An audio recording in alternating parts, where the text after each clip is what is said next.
Hello student, 9th chapter respiration इन organism में हमने respiration क्या है और रेस्पायरेशन के दो प्रोसेसेस किए थे, internal and external respiration. External respiration को हमने ब्रीदिंग भी कहा था।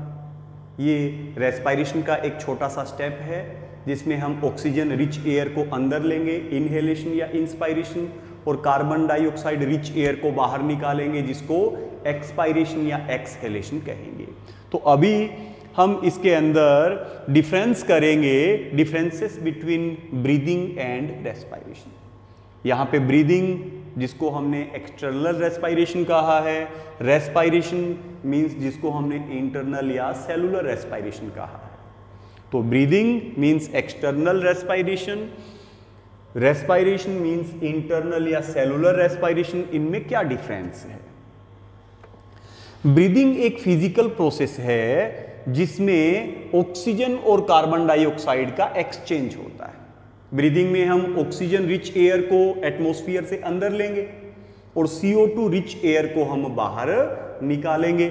तो इसमें क्या हो रहा है? ऑक्सीजन और कार्बन डाइऑक्साइड का एक्सचेंज होता है। ऐसा ये एक फिजिकल प्रोसेस है। रेस्पायरेशन एक बायोकेमिकल प्रोसेस है जिसमें हमारी सेल्स के अंदर, टिश्यू के अंदर जो ग्लूकोज है, जो फूड है, उसका क्या होता है? ऑक्सीडेशन। ब्रीदिंग एक फिजिकल प्रोसेस है, रेस्पायरेशन एक बायोकेमिकल प्रोसेस है। ब्रीदिंग में हम ऑक्सीजन और कार्बन डाइऑक्साइड का एक्सचेंज करते हैं। रेस्पायरेशन में हमारे सेल्स या टिश्यूज में जो फूड है, ग्लूकोज है, उसका ऑक्सीडेशन होता है। क्लियर? सेकंड, ब्रीदिंग के प्रोसेस में कहीं पर भी एनर्जी रिलीज नहीं होती। हमने ऑक्सीजन रिच एयर को अंदर लिया, CO2 रिच एयर को बाहर निकाल दिया, ब्रीदिंग हो गई। कहीं पे भी ऑक्सीजन का प्रोडक्शन नहीं होता, एनर्जी का प्रोडक्शन नहीं होता, एनर्जी रिलीज नहीं होती।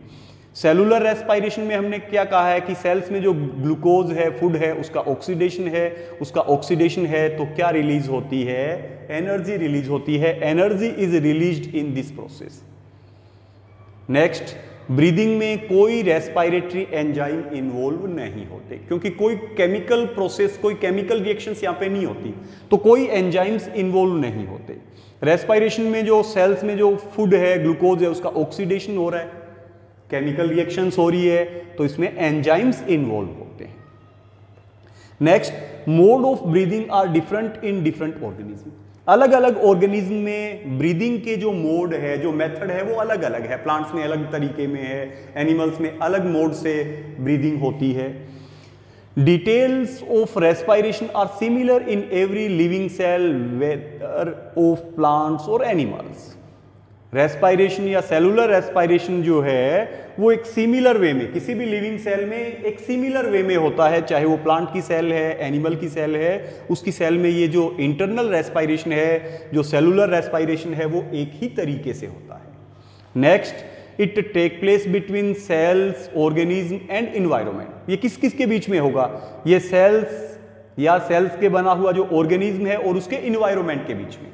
जैसे हम के हमारी बॉडी और बाहर के इन्वायरमेंट के बीच में, बाहर के एटमॉस्फेयर इन्वायरमेंट से हमने ऑक्सीजन को लिया और CO2 को हमने क्या किया? बाहर निकाला। तो ये किसके बीच में होगा? सेल्स मींस ऑर्गेनिज्म और इन्वायरमेंट के बीच में। और ये इंटरनल रेस्पायरेशन, सेलुलर रेस्पायरेशन कहाँ होता है? It take place within the cells. ये सेल्स के अंदर होता है जिसमें ग्लूकोज मींस फूड का ऑक्सीडेशन होता है, एनर्जी प्रोड्यूस होती है।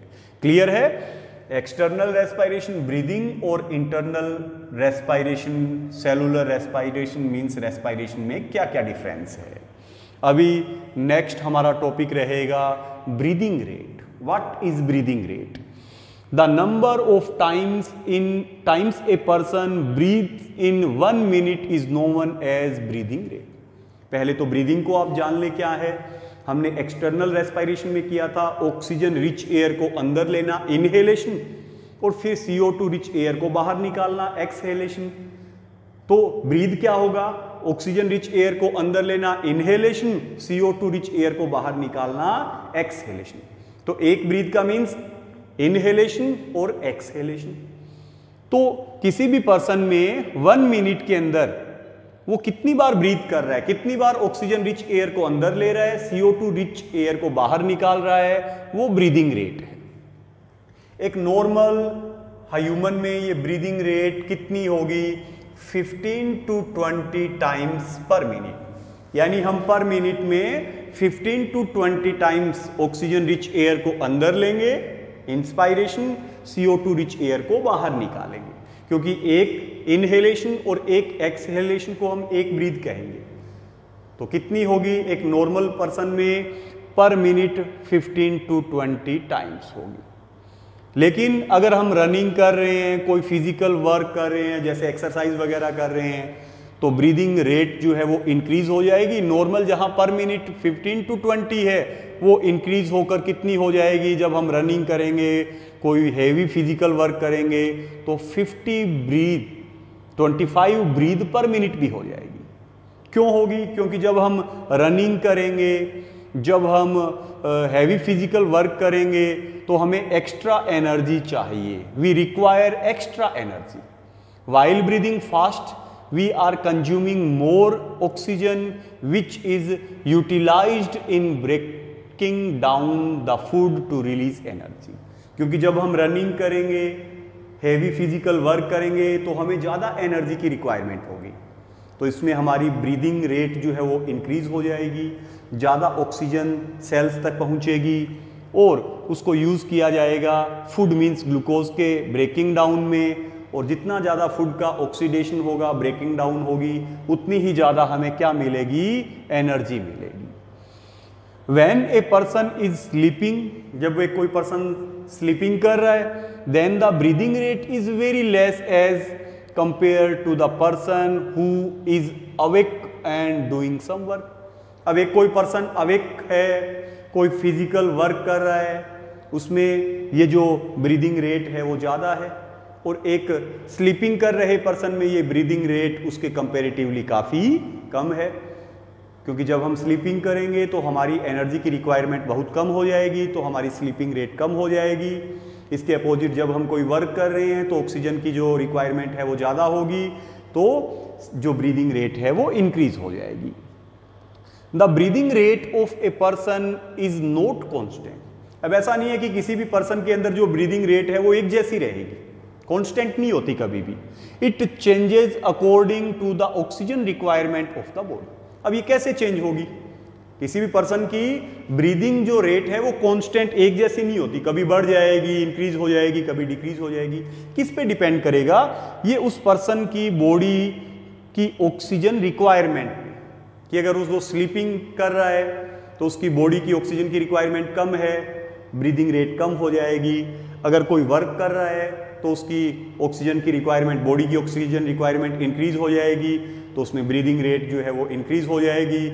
अगर वो रनिंग कर रहा है, कोई हैवी फिजिकल वर्क कर रहा है, तो उसकी बॉडी की ऑक्सीजन की रिक्वायरमेंट और ज़्यादा हो जाएगी, उसकी ब्रीदिंग रेट और हाई हो जाएगी। तो कांस्टेंट नहीं होती, बॉडी की ऑक्सीजन रिक्वायरमेंट के अकॉर्डिंग जो ब्रीदिंग रेट है वो अप डाउन, इंक्रीज डिक्रीज होती रहती है। The breathing rate of children is higher than that of adult. Children breathe about 20 to 30 minute per time.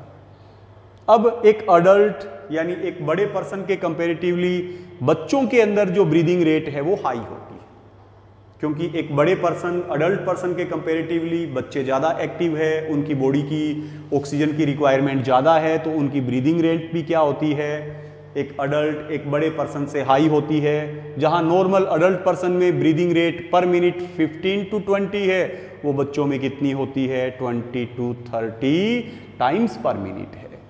तो इस क्लास में हमने देखा differences between breathing and respiration. Breathing means external respiration, respiration means cellular respiration. फिर हमने देखा था breathing rate पर मिनट, कोई भी पर्सन जितनी बार ब्रीथ करता है वो ब्रीदिंग रेट है। नॉर्मल 15 to 20 है। फिजिकल एक्सरसाइज करेंगे, रनिंग करेंगे, बॉडी की ऑक्सीजन रिक्वायरमेंट इंक्रीज होगी, ब्रीदिंग रेट भी इंक्रीज हो जाएगी। ब्रीदिंग रेट किस पे डिपेंड करेगी? बॉडी की एनर्जी रिक्वायरमेंट पे डिपेंड करेगी। बॉडी की एनर्जी रिक्वायरमेंट ज़्यादा होगी तो ब्रीदिंग रेट हाई इंक्रीज होगी। स्लीपिंग, ड्यूरिंग स्लीपिंग जब हम सोते हैं तो हमारी बॉडी की ऑक्सीजन रिक्वायरमेंट कम होगी, sleeping rate slow, breathing rate slow हो जाएगी। और एक बड़े अडल्ट पर्सन के कंपैरेटिवली बच्चों के अंदर, चिल्ड्रन में भी ब्रीदिंग रेट क्या होती है, हाई होती है 20 to 30 टाइम्स पर मिनट होती है।